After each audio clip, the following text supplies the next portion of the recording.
পহেলা বৈশাখের আগেই বান্ধবী জানিয়ে দিল পহেলা বৈশাখে নাকি বান্ধবী বের হতে পারবে না। তা শুনে তো মন আমার অনেক খারাপ, কিন্তু হঠাৎ করে প্ল্যান হলো পহেলা বৈশাখের আগেই একদিন বের হব। তো ভাবলাম আজকেই কেন না পহেলা বৈশাখ সেলিব্রেট করা যাক। আসসালামু আলাইকুম এভরিওয়ান, চলেন আপনাদের সাথে শেয়ার করি আজকে একটা ব্লগ যেখানে দেখাবো পহেলা বৈশাখের আগে কিভাবে পহেলা বৈশাখ সেলিব্রেট করা যায়।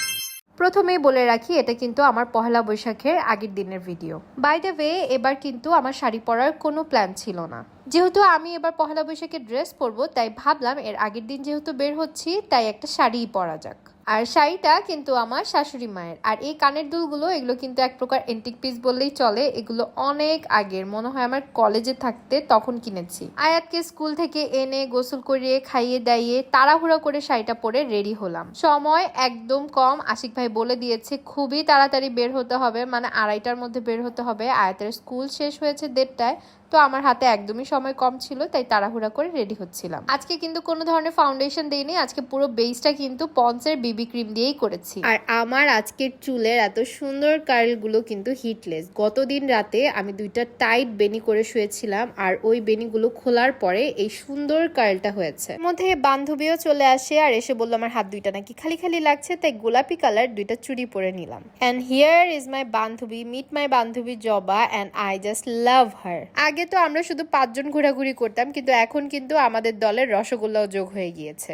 আজকের প্ল্যান হচ্ছে ধানমন্ডি যাব, প্রচুর ঘোরাঘুরি করব, প্রচুর খাওয়া দাওয়া করব, আর আজকে এগুলোর সবকিছুর ভিডিও এই ব্লগে শেয়ার করব। এলিভেটেড এক্সপ্রেস হওয়াতে কিন্তু খুবই সুবিধা হয়েছে, একদমই বেশি সময় লাগে নাই। আমরা জাস্ট ঠাস করে ধানমন্ডি চলে আসছি। আমি তো ভাই মিরপুইরা, তাই আমার কাছে ফার্স্টে মিরপুর পছন্দ, আর এরপরে যদি কোনো এরিয়া আমার কাছে সবচেয়ে বেশি ভালো লাগে সেটা হচ্ছে ধানমন্ডি। ছোটবেলায় মনে হয় মিরপুরের বাহিরে কোথাও যদি যাওয়া হতো আব্বু আম্মুর সাথে, সেটা হচ্ছে ধানমন্ডিতে। ধানমন্ডিতে না একটা জান আছে, সবকিছু এত কালারফুল, এত অ্যাক্টিভ, মানে কি বলবো, মানে এখানে গেলেই ভাল লাগে। গতকালকে যখন জাতির ভাই বাসায় এসে বলতেছে তোমার জন্য একটা গুড নিউজ আছে, আর সেটা হচ্ছে ধানমন্ডি যাব আগামীকাল, আমি তো শুনে এত খুশি হয়ে গিয়েছিলাম। প্রথমেই চলে যাব একটা অফিসে, এখানে আশিক ভাইয়ের একটু কাজ আছে, তারপর এখান থেকে আচ্ছা আপনারা গেস করেন তো কোথায় যাব আজকে। মানে হচ্ছে যেহেতু ধানমন্ডি এসেছি, তাহলে একটা ছোটখাটো গেস করতেই পারেন কোথায় যাব। শেষ করে আমরা নিচে চলে যাব আর গিয়ে খাবো আমরা মিনি ফুচকা।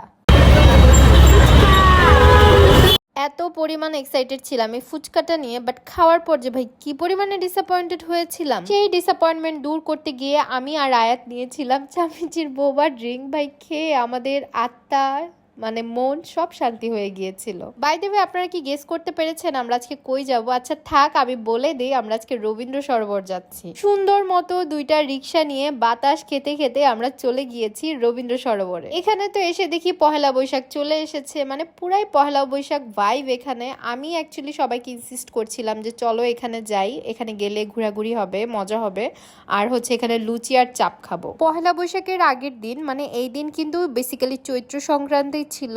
এদিন হচ্ছে ছায়ানটে গান চলছিল, মানে চ্যানেল আয়ের কোনো একটা সঙ্গীত পরিবেশনার অনুষ্ঠান চলছিল আর কি, জানি না কি চলছিল, বাট আয়াত দেখতে চাচ্ছিল তাই এসে বসেছিল। এইদিকে আবার পিছন দিয়ে আশিক ভাই ডাক দিল যে আমাদের খাবার চলে এসেছে। পরে ওখান থেকে উঠে আমরা সামনে চলে আসি খাবারের এখানে।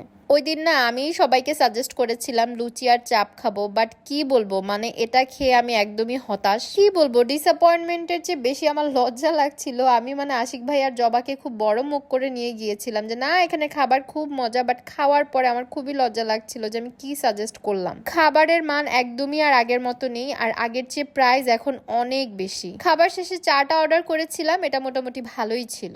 আজকে কিন্তু আমি আর আমার জামাই ম্যাচিং পরেছিলাম, মানে দুইজনই নেভি ব্লু কালার, এই জন্য আবার জবা ভাইয়ার সাথে দুষ্টামি করছিল। আমরা কখনোই ম্যাচিং করি না, আমরা অলওয়েজ ঘোরাঘুরা।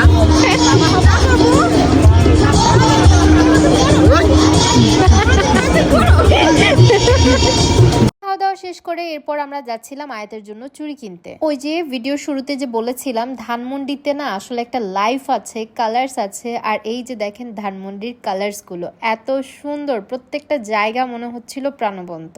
আর রজনীগন্ধার ঘ্রাণ কিন্তু আমার খুবই পছন্দের। এই তো এরপরে হাঁটতে হাঁটতে আমরা চলে আসলাম ধানমন্ডি লেকে, আর এখানেই কিন্তু চুড়িওয়ালিরা অনেক চুড়ি নিয়ে বসে, আর তারা কিন্তু সব সময় বসে। আচ্ছা কমেন্ট করে জানান তো আপনাদের কার কার কাছে চুড়ি খুবই পছন্দ, মানে আমার তো চুড়ি অনেক অনেক অনেক পছন্দ, আর সেটা ছোটবেলা থেকেই। আমার তো বক্স ভর্তি চুড়ি থাকতো, আর আম্মু এগুলো এখন রেখে দিয়েছে কিনা আমি জানি না, আম্মুকে জিজ্ঞেস করতে হবে। আর এখানে আমি আয়াতের জন্য চুড়ি দেখছিলাম, যা দেখছিলাম সবই ভালো লাগছিল। আমার তো মন চাচ্ছিল যা যা দেখছি সবগুলোই একমুট করে নিয়ে আসতে। এখানে আমি তো চুড়ি দেখছিলাম, বাট আমার জামাইয়ের অবস্থা দেখেন। খালি যে আমার জামাইয়ের মেজাজ খারাপ ছিল তা না, চুড়িওয়ালা খালাদের মেজাজ যে এত খারাপ ছিল তাদের সাথে কথাই বলা যাচ্ছিল না। যাই হোক, এরপরে চুড়ি টুড়ি কিনে তাড়াহুড়া করে বাসার উদ্দেশ্যে রওনা দেই। এই ছিল আমার মিনি পহেলা বৈশাখ অথবা চৈত্র সংক্রান্তি অথবা ফ্রেন্ডস আউটিং, যে যেটাই বলেন না কেন। আমার আজকের এই ব্লগ আপনাদের কাছে কেমন লেগেছে আমাকে অবশ্যই কমেন্ট করে জানাবেন। Thanks for watching. আল্লাহ হাফেজ।